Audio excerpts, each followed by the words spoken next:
Good morning or good afternoon. My name is Gunnar Menzel. I'm from Capgemini. I'm the Chief Architect Officer for our cloud infra business. And I'm really delighted being here, spending probably about 25 minutes with you to talk about the traditional to cloud shift, or the cloud native shift. I think you heard, is it Duncan? I think Duncan was talking before about the kind of the move for organizations to move from a traditional or from legacy applications to cloud. And I wanted to give a couple of ideas and some views of what are the criteria actually for shifting to the cloud, or what are the kind of conditions you have to take into account when you're moving traditional landscapes into a cloud environment. More importantly, what are kind of the key challenges and opportunities that are in that. I might add at the beginning, this is not a technical presentation, so I'm not going to talk anything about products or solutions. This is more about the approach and the criteria for helping moving into the cloud. Hey, Andrew. Nice to see you. So as I mentioned, three things. First of all, just wanted to show you what are kind of the cloud native opportunity, or we call cloud native opportunities. The shift challenges, sort of what are the challenges for organization to moving from a traditional or from legacy into a cloud environment or cloud native environment, and how could you actually execute this approach? So how could you move from a traditional or from legacy environment to a cloud? We've issued a survey about 2 months ago where we've asked 902 executives across 11 countries, what do you do today? What's your main delivery vehicle for your applications? And 15% of those have answered they're using cloud native. So cloud native as a approach, cloud native as a template, as a blueprint for their application environment. When we then asked them, when do you think, or do you think that will be increasing? The answer was clearly yes, and the increase is 30% will be cloud native. So every new application for those organizations, 30% of them will use cloud native as a starter for 10, as a key template. Now the question is, now I work a lot with clients or customers, small, medium, as well as large. The question is not so much, okay, how do I actually move to a cloud native when I'm in cloud native? The question is, what do I do with my existing?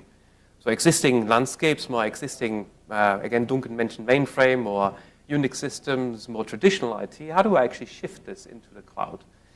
And I wanted to give you some views of what are kind of the criteria, what are conditions and the characteristics to helping identifying when a shift from traditional or from legacy to cloud is actually valuable.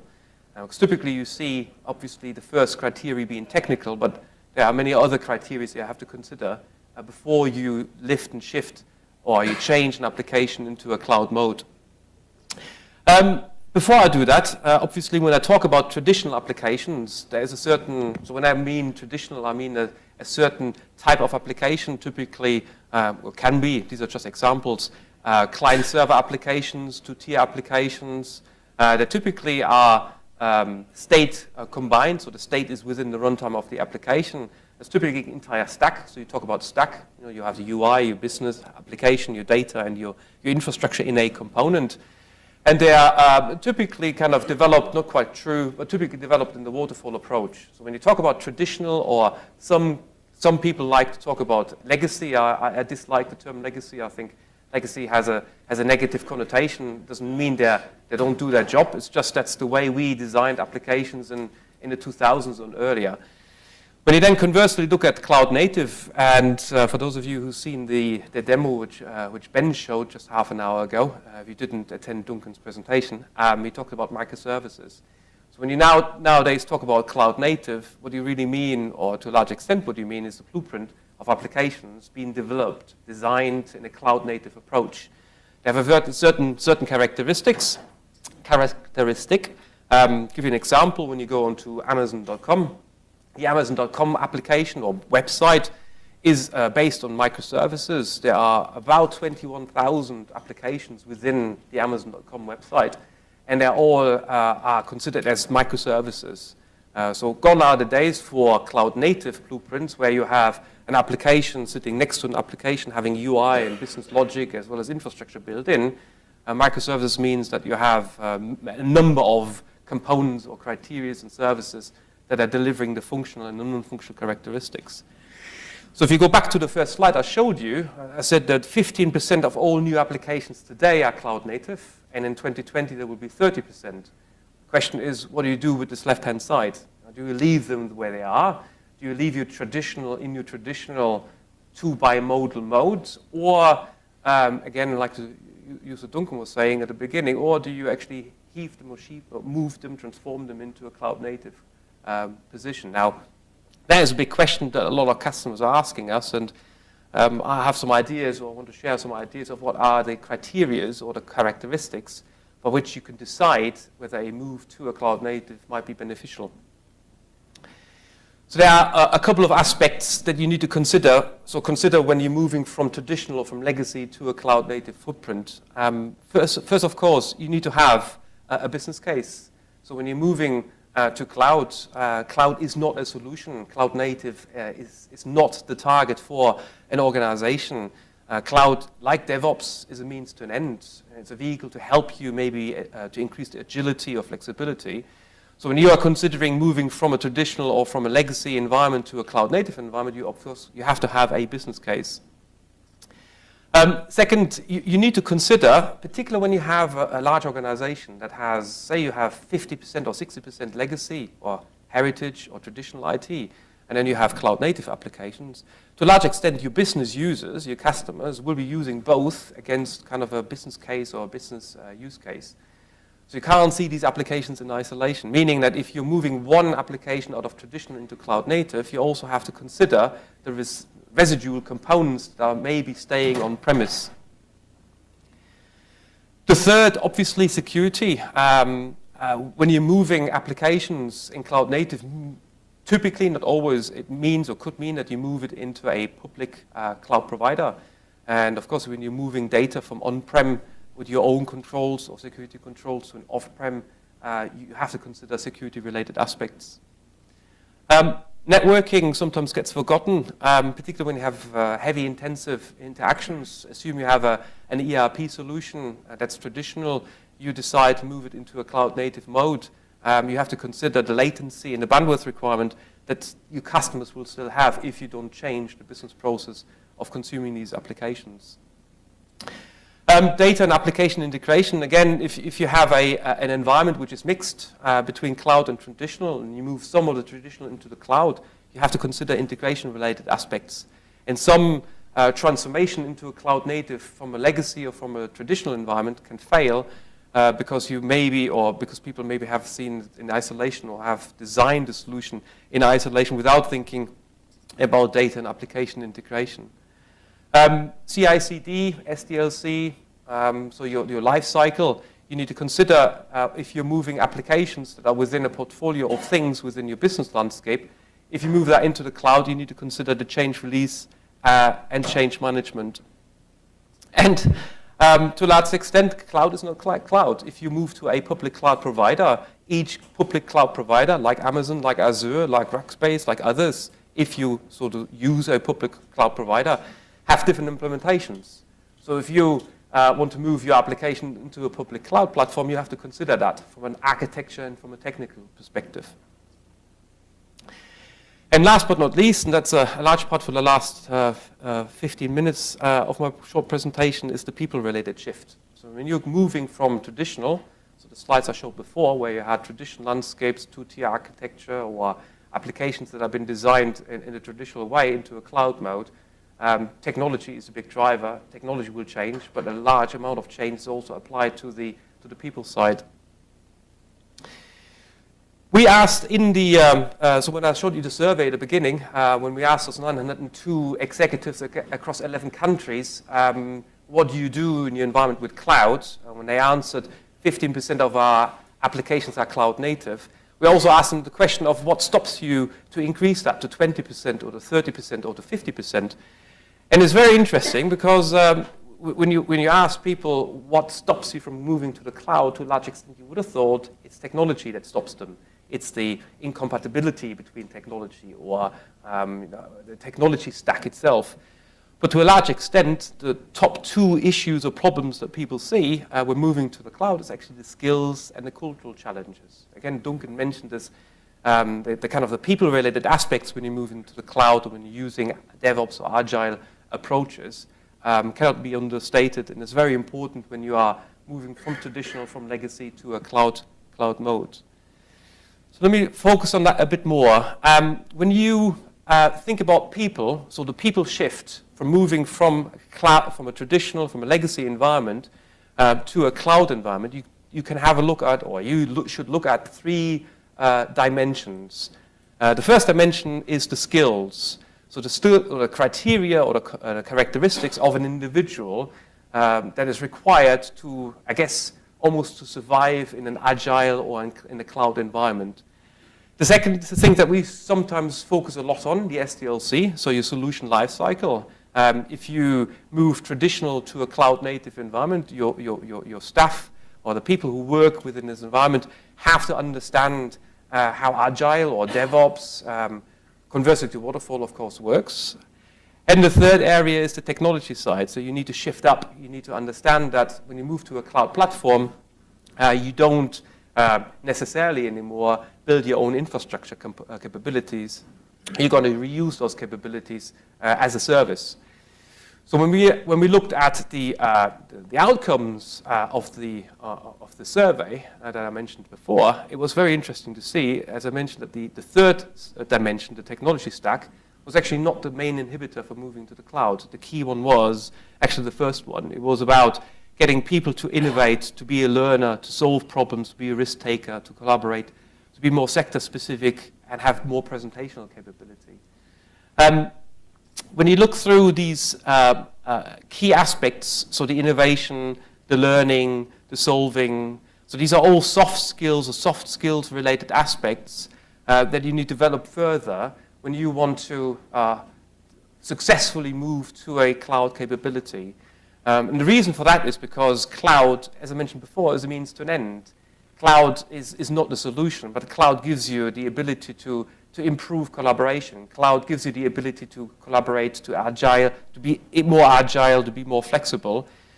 But it's only on the tool side. It's nice to have all these tools, Jenkins and GitHub and Docker and Chef and Puppet and all these great tools, but most tools are for fools if you can't really use them. And if you have people, your staff or yourself, have been still kind of aligned more to the ways of designing solutions that are more traditional, to a tier where I came from, UI, business logic, data, and integration, very nice and clean interfaces, ESB. This is not a cloud-native environment. Considering then that you have to move from 15% to 30%, you have to increase your skill set. You have to focus much more on the people side. And that's also supported by the outcome from the survey. Because the survey was saying, as I mentioned before, the top 1-2 key criteria for people failing to move to a cloud native is not technology. It's the skills and the cultural aspects. It's these type of abilities from an individual perspective. Right, so that's good.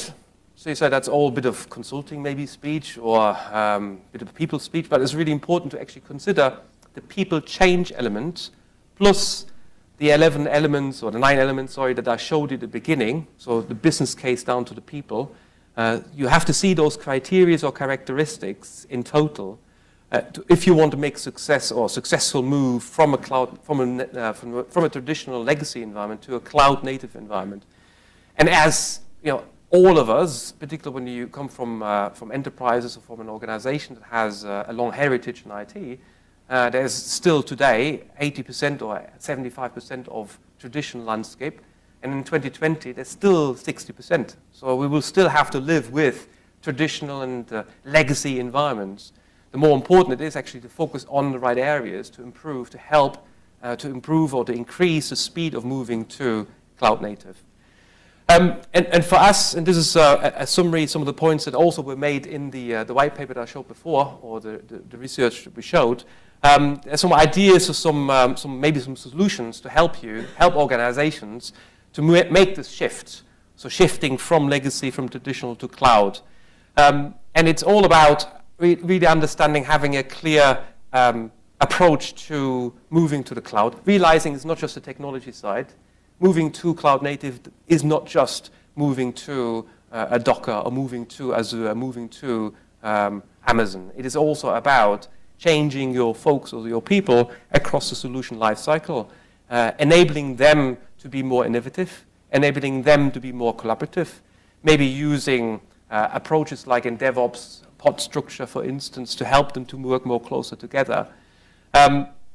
Operating model, for instance, can be helpful to identify or be identified as a target, maybe, to help you to transform. And the cultural aspects, so incubate and drive the working relationship between the various different teams when you're moving from traditional to cloud native. This is particularly important when you consider that you'll still have 50% or 40% on cloud on traditional, as the first mode, and maybe 50% on the second mode. You still have teams of people, system engineers, DBAs, business analysts, or requirements gatherer, or solution architects working hand in glove together. And you have to recognize that each may work against a different blueprint. One is this traditional blueprint, and the other one is the more cloud-native blueprint.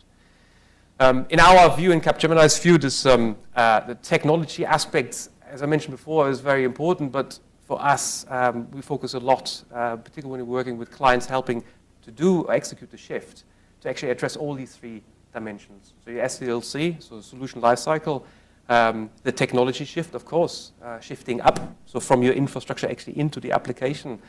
And then the third area is the people-related shift, so helping folks, people, organizations, teams, to really be able to be agile, be able to consume cloud capability and work in a cloud-native environment, which is very different to your traditional or your legacy environment, which may comply more to waterfall. And that was my quick 25 minutes or 20 minutes presentation. There are two papers. So the material that you've seen basically came out of this PDF. I'm sure you get the presentation, or you can get the report online. As well as we gave some insights of how to actually use the platform environment from a cloud perspective. So how do you consume platform services in a cloud-native environment, and all in the context of legacy or traditional environments, or traditional legacy environments from a solution and from a technology perspective. Okay? I did it purposefully a bit quicker because A, we moved the session around, and B, I want to just stay maybe for another minute or two if you have any questions.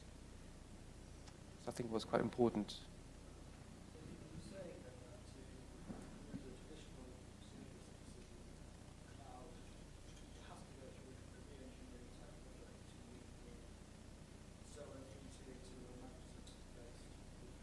Some have to. You don't must. You don't have to. So if you greatly animated, if you have, say you have your traditional, and you're saying from your traditional, I would like to move to cloud. The first question you need to answer is why. So why do you have to shift from here to a cloud native? Your driver might be cost savings. Your driver might be agility, or your driver might be security, or your driver might be I want to outsource. So you have to have a reason first. Then I think you need to understand what are the kind of the best vehicles for making that shift, for moving to a cloud native. The technology blueprint between traditional and cloud is very different. So most likely you will have to make changes if your applications is, I guess, fairly traditional. So if it really moves into, or if your application is really in the hard-coded, ignore the SOA for a second, but really kind of typical three-tier, very stateful across the entire stack. If you move that to a cloud-native environment, so you want to make use of microservices, you want to orchestrate, you want to facilitate better, you have to make changes to the technology. If, however, you're saying, well, I want to move to a cloud platform, so not a native, but a cloud platform, so I want to make use of better agility, maybe from an infrastructure perspective, you might be able to move some of the elements without changing. So you don't have to necessarily change the technology.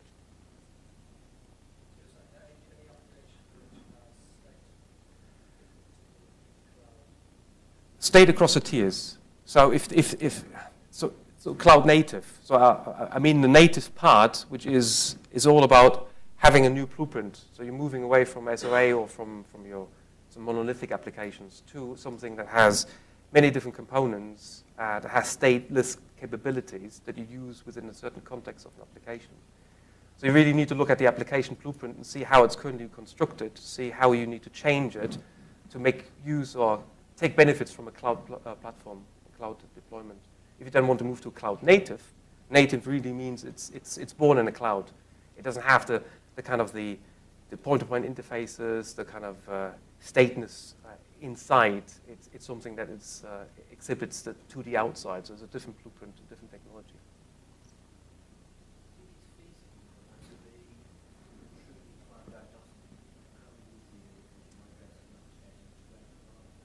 Yeah.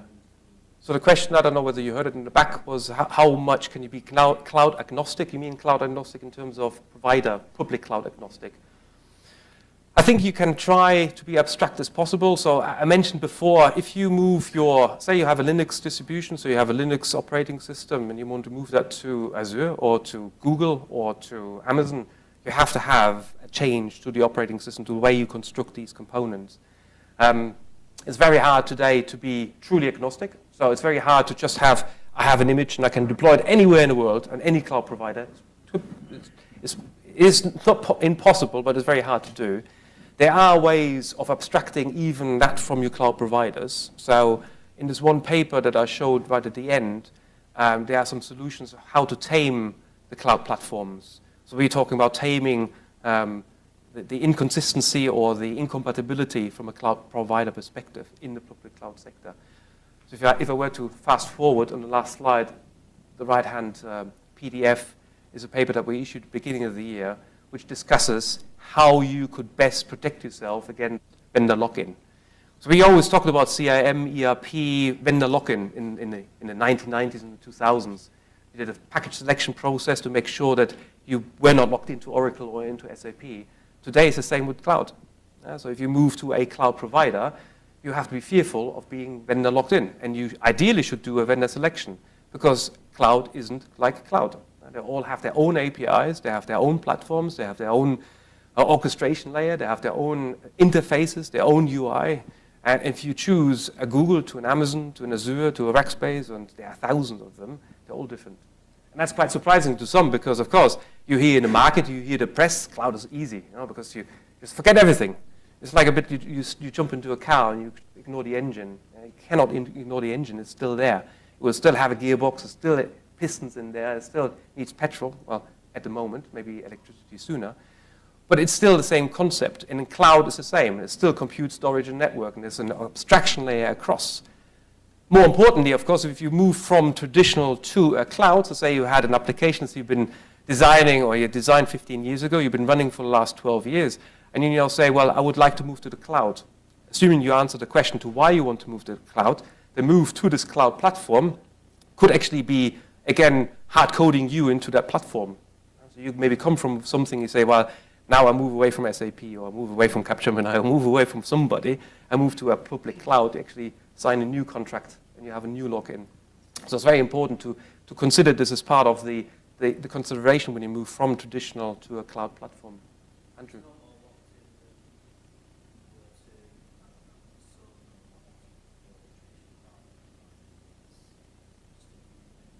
Yeah, it's a new lock-in, so you need to consider this kind of consolidation. So when you move, or when you talk to, or when I talk to customers and they say to me, Gunnar, I have this big legacy environment, it's really hairy and scary, very complex to manage, and I hear about cloud, it's really easy, piece of cake, I just move it to cloud and then everything is easy, it's all open, and then we're really happy, really flexible. I say, well, maybe not. Maybe you should retain some of it in legacy, maybe you should consider certain aspects, the aspects I showed before, and really have a good plan of how you move that to a cloud platform. But you need to consider the implications, pros and cons. Andrew?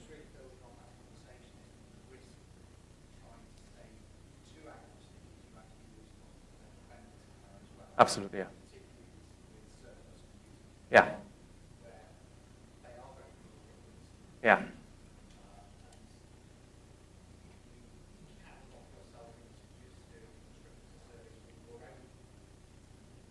Quite. There's a lot. So today, if you use cloud, so cloud is a term. You have private cloud, public cloud, hybrid cloud. Then you have this new term, cloud native. The nativeness is really kind of the hard coding almost of microservices into clouds as a blueprint of the cloud platform. But you really need to consider what is your benefit, what's your value, what are you trying to achieve. If you want to achieve cost savings, you have a traditional landscape, you need to create a very good business case. And it could, in some cases, actually, when you're moving from an existing legacy or traditional landscape, which maybe has written off hardware, to move that to a cloud could actually cost you a lot of money. And certainly you have to spend money, which you never spent money before. There are a lot of challenges in there. It's not as easy as saying, let's all move to the cloud and then we are all flexible. And all this discussion currently, what we're currently discussing is all the technology side. Just remember what I said before, the first two key issues that the 902 executives in 11 countries we asked was all about skills and culture. So we're completely ignoring the fact that the biggest problem area is not the technology side, is once you move to a cloud native, how are your folks actually working in this cloud native mode? Are they suddenly becoming agile?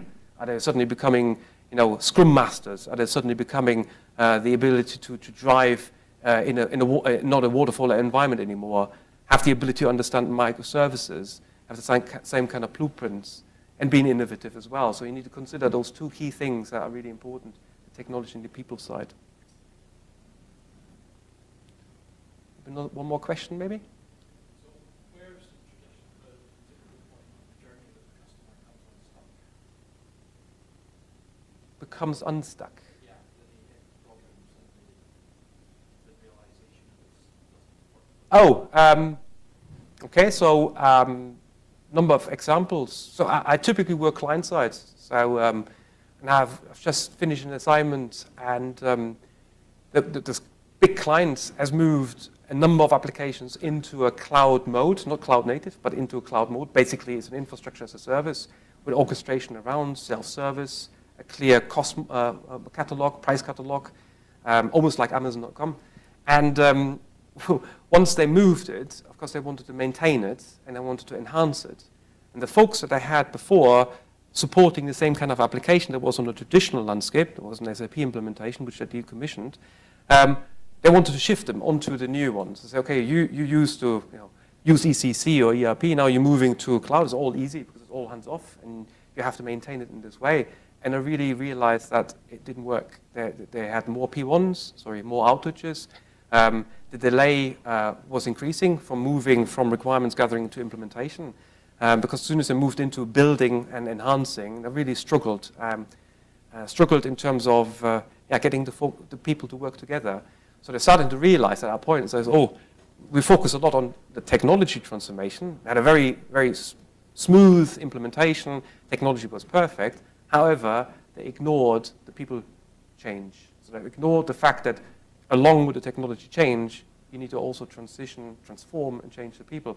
And in IT, unfortunately, it seems for a lot of the legacy and traditional landscapes, so I'm talking applications that have been around for 10, 15, or even longer, it's very hard to get folks, DBAs, system engineers, network engineers, storage engineers, who used to work in their towers. I have storage, I have network, I talk OSPF and BGP, but I don't really know SATA, I never talk to you. And then you have Unix, and the Windows guys are in a different office. And now suddenly they have to work much closer together, and they're not used to that, some of them. So realization was then, we really need to do something here. And then sometimes, in my view, too late, shoehorn a change program in there to help them to be more agile, to work more closer together, to try to address these illities, the skills illities that are outlined at the beginning, at the top. One key thing that you'll see now more and more, I used this term target operating model before. There was also one point I made around the sector. You see that more and more technology folks, so storage, network, compute, we used to talk in TCP, IP, and OSPF and BGP, have to actually be more and more sector aware. So this seems to be like a catalyst. Cloud native DevOps actually is a catalyst for a lot of technologists to be much more business focused, having to understand that they need to understand the sector, they need to understand the business. Because if the cycle, as Duncan was saying, the cycle of SDLC is shortened to maybe a week or even a day, or in Amazon example is every hour, thousands of changes. That means if you're a technologist, you have to understand the business. You can't just live in your silo. So it has massive implication from a cultural, from a skills perspective, which I think, in my personal opinion, is understated at the moment. large amount. We like technology, but we focus on technology. First two key areas that people say stops them from moving to cloud native is people and the culture aspects. Yeah, okay. So best practice in the old kind of infrastructure world is involving change management. Oh, yeah. Which doesn't work in an agile, very fast Nope. cycle. Is there anything coming to replace it? Is there best practice? So there is discussion. So this goes a bit outside cloud native, but I sit on the advisory board globally around DevOps, and DevOps, cloud services, cloud native, microservices do all go hand in glove together. There's a lot of debate also in Open Group around tools, technologies, approaches to help be more agile. So you mentioned ITIL. In Open Group, there's a framework called IT for IT, and IT for IT is trying to be much more supply chain orientated rather than being end orientated. So we have release, change, and config management. Typically, was very heavily operational focused. This shift is shifting from a vertical to horizontal. So you see much more supply chain focus on change, meaning connected, hooked into the business. So be very technical, business aware and business focused rather than just seeing the technology. But there's no ITIL NG currently that's doing that, or not for me in an end-to-end perspective. Yeah, the development. Yeah. Some people are doing it and making the wrong mistakes. Some people are making particularly when you start a project at scale at enterprise level. Yeah, I agree. I think it's the shift of. We are now out of time. I'm getting nervous looks now, but the shift really, and that was the kind of the key point really of my presentation. It was not about the platforms, the technology or so. The key really is, and again, it's along microservices, along DevOps and cloud, because it all means to an end. But the key really is shifting. There's a whole shift happening. You could call it shift left. You can call it vertical to horizontal. It's really connecting to the business sector. And if you're a technologist, you need to understand the business, and you need to be more aware of business requirements and business outcomes. Thank you very much.